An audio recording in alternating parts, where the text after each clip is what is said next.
फलन्ति वृक्षाः परोपकाराय दुहन्ति गावः परोपकाराय वहन्ति नद्यः परोपकारार्थमिदं शरीरम् परोपकारार्थमिदं शरीरम्।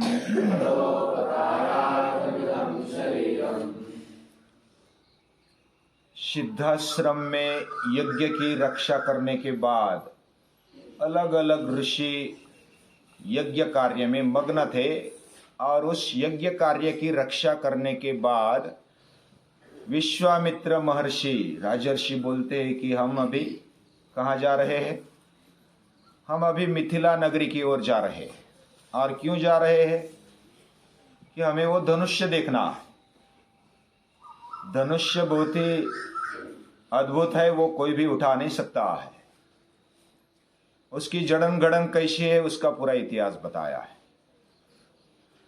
और वो देखने की उत्सुकता, जैसे अभी पहले तो शस्त्र शास्त्र की विद्या विश्वामित्र से ग्रहण कर ली राम लक्ष्मण ने, और उनके शिक्षण का प्रैक्टिकल तभी हुआ। मारीच को दूर फेंक दिया, सुबाहु को मार डाला, बाकी राक्षसों को भी मार डाला, और दिव्यास्त्र का उपयोग उन्होंने करके देखा। ये उनकी भी ताकत है और महर्षियों का ये आशीर्वाद समझ के राम लक्ष्मण उनको नमन करते हैं, ऋषि भी उनका धन्यवाद देते हैं और उनका शिक्षण हो जाता है सहज ही। उसके बाद वो चले, विश्वामित्र ऋषि और राम और लक्ष्मण चले। वह चलते चलते बातें कर रहे हैं। चलते चलते बीच में नदियां आ गई, जंगल आ गए, और जंगल में जाते जाते, नदियों के किनारे जाते जाते उन्होंने क्या किया? विश्वामित्र ऋषि बताते हैं कि हमारे पूर्वज ऋषि मुनि, इनके आश्रम इस नदी के ही किनारे थे, सोनभद्र नदी। उसके साथ साथ वो पार कर दी, उसके किनारे बहुत सारे आश्रम, बहुत सारे ऋषि उधर रहते थे और कुछ यज्ञ कार्य कर रहे थे। उनको नमस्कार करते, कभी मिलते, कभी संवाद करते, कभी वृक्ष देखते, कभी नदियां, कभी तारे, कभी आकाश, कभी पशु पक्षी प्राणी देखते, और पूरे इस धरनी का इतिहास भी उनको मालूम हो जाता। इस प्रकार चलते चलते गंगा के किनारे आ गए। गंगा के किनारे आ गए और गंगा का इतिहास विश्वामित्र महर्षि ने सुनाया कि हे राम, हे लक्ष्मण, आपके पूर्वज है इस गंगा को लेकर आए, यानी इक्ष्वाकु वंश, और उसकी जो परंपरा है वो बताई। उनमें अलग अलग सगर राजा, अंशुमान राजा भगीरथ ने पूरा पुरुषार्थ करते हुए उस गंगा को लेकर आए, उस कहानी को बताया। वो हमने महाभारत में देखा उस कहानी को। और काकुस्थ नाम का एक राजा था, वो भी बहुत पराक्रमी था। और एक विशाल नाम का राजा था, वो भी बहुत पराक्रमी था। विशाल नाम के जो राजा थे, उनके नाम से विशाला नगरी का नाम रखा गया, उस राज्य का नाम रखा गया। और उन्होंने कैसे जीवन बिताया, इन ऋषियों से, मुनियों से मार्गदर्शन प्राप्त किया। इन वृक्षों से, इन नदियों से, इन गायों से उन्होंने मार्गदर्शन प्राप्त किया कि ये हमारा शरीर, हमारा जीवन क्यों है, इसलिए है। ये जो वृक्ष है, छायाम यच्छन्ति पान्थाय, वो छाया जो जाने आने वाले हैं उनको दे देते हैं। उनको बहुत सुकून मिलता है। थके होते हैं तो बैठते हैं। छायाम यच्छन्ति पांथाय तिष्ठन्ति स्वयमातपे। खुद तो धूप में रहते हैं, बड़ी ताप में रहते हैं। कितना ताप लगता है हम सहन नहीं कर पाते। वृक्ष तो भले ताप में रहते हैं और खुद ताप में रहते हुए दूसरों को छाया दे देते हैं। जिनको छाया देने उनको तपना पड़ता है। और ऐसा अगर जीवन बनता है तो वृक्ष हमारे महापुरुष जैसे है और महापुरुष वृक्ष का जीवन जीते हैं। फल भी दूसरों के लिए, उनके पत्ते भी दूसरों के लिए, उनकी टहनियां भी दूसरों के लिए, वो खुद के लिए कितना जीवन जीते हैं। परोपकाराय फलन्ति वृक्षाः। और ऐसा निसर्ग से सीख करके सृष्टि में से, वृक्षों के मार्गदर्शन में से वो ऋषि मुनि अपना आश्रम बनाते और वो जो बाकी आगे आने वाली पीढ़ी है उनको उसी से मार्गदर्शन मिल जाता। गायों का आधार लेकर हम मां का दूध कहां तक पीते हैं? ज्यादा से ज्यादा 2 साल तक।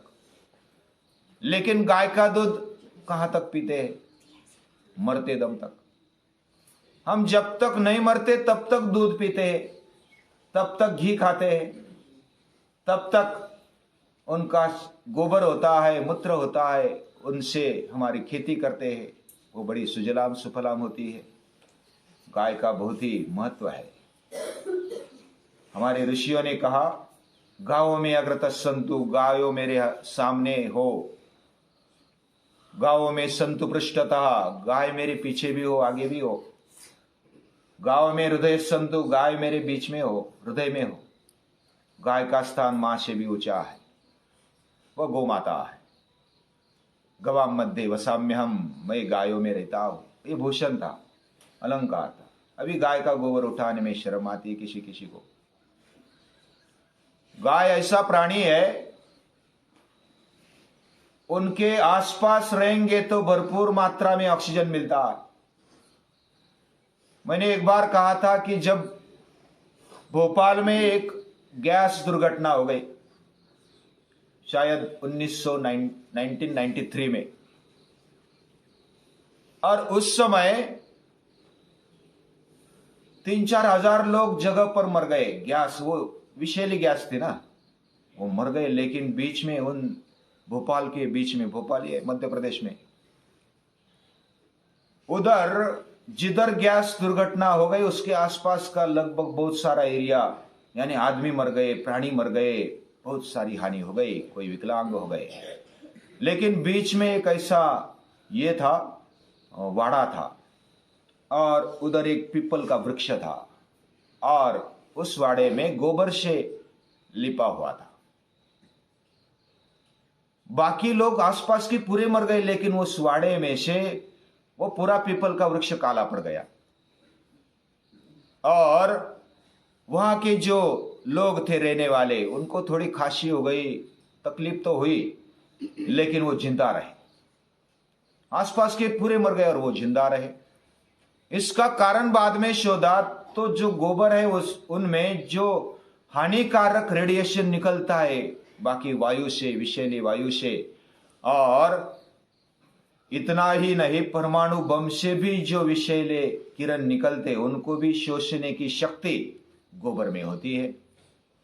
ये मैं मेरा नहीं कह रहा हूं, ये संशोधन किया हुआ मैंने पढ़ा और ये आपको बता रहा हूं। तो गोबर में इतनी सारी शक्ति होती है को विषैले द्रव्य को अपने अंदर खींच लेता है।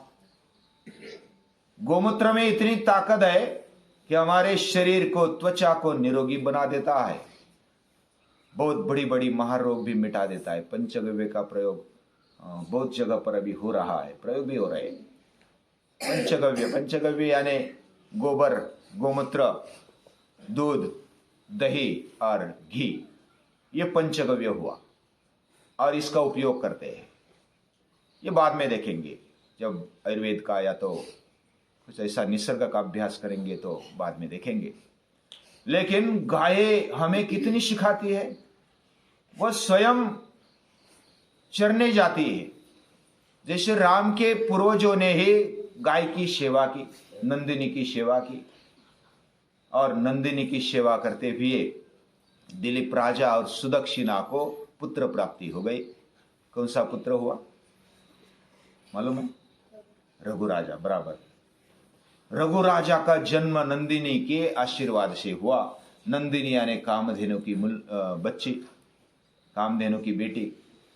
वो वशिष्ठ, महर्षि वशिष्ठ के पास रहती थी और उस नंदिनी की जो सेवा की दिलीप राजा और सुदक्षिणा ने, और उस सेवा के बदौलत उनको रघु राजा जैसा नररत्न प्राप्त हुआ, पुत्र प्राप्त हुआ। वो बहुत ही आदर्श राजा था और इसी के नाम से राम का वंश जाना जाता है, माना जाता है।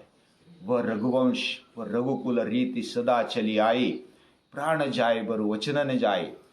रघुकुल इतना महान है, राम का वंश नहीं बोलते, रामकुल नहीं बोलते, रघुकुल बोलते हैं।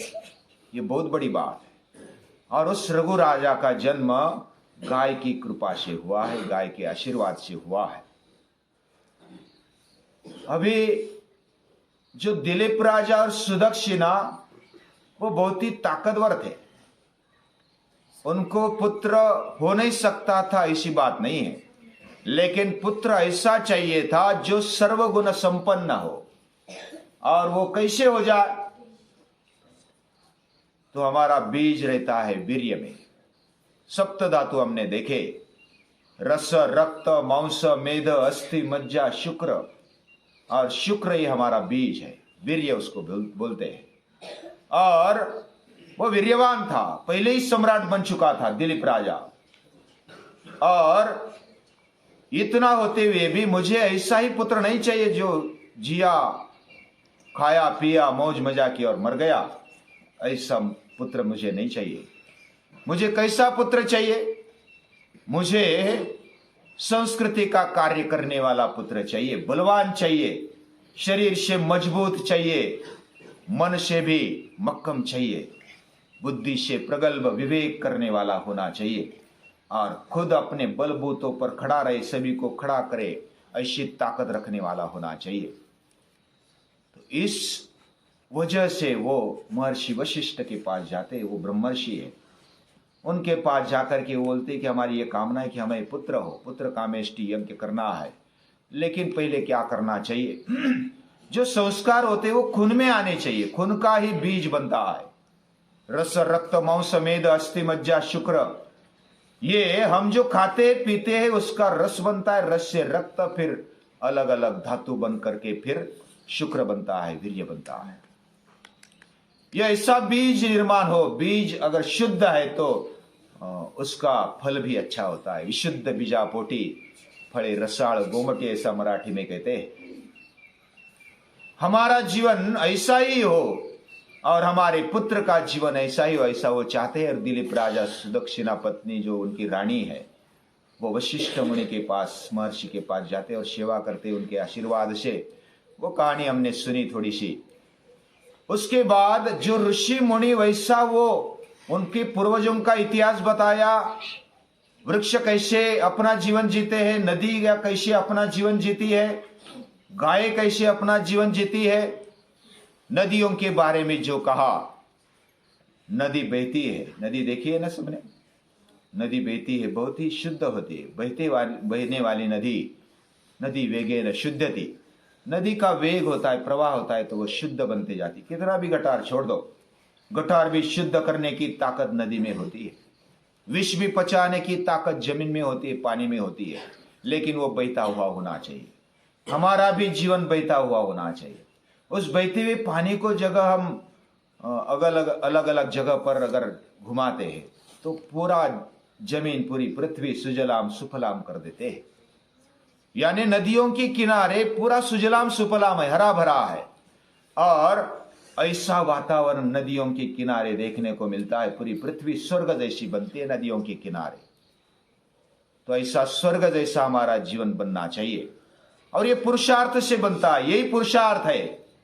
और यह पुरुषार्थ, ये शरीर जो धारण किया हुआ है हमने, यानी परोपकारार्थमिदं शरीरम, यह शरीर परोपकार के लिए है। जैसे नदियां अपना जीवन परोपकार के लिए देती है, वृक्ष अपना जीवन परोपकार के लिए देते हैं, और गाय भी अपना जीवन परोपकार के लिए जीती है।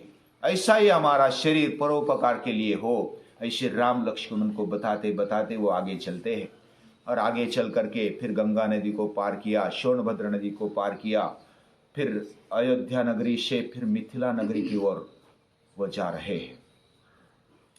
मिथिला नगरी में क्या है, कैसा है, वो जनक राजा कैसे जीते, उनकी प्रजा कैसी है, वो कितने महान है, वह विदेह ऐसा उनको बोलते, विदेही जनक, यानी वह ब्रह्मज्ञानी माने जाते हैं।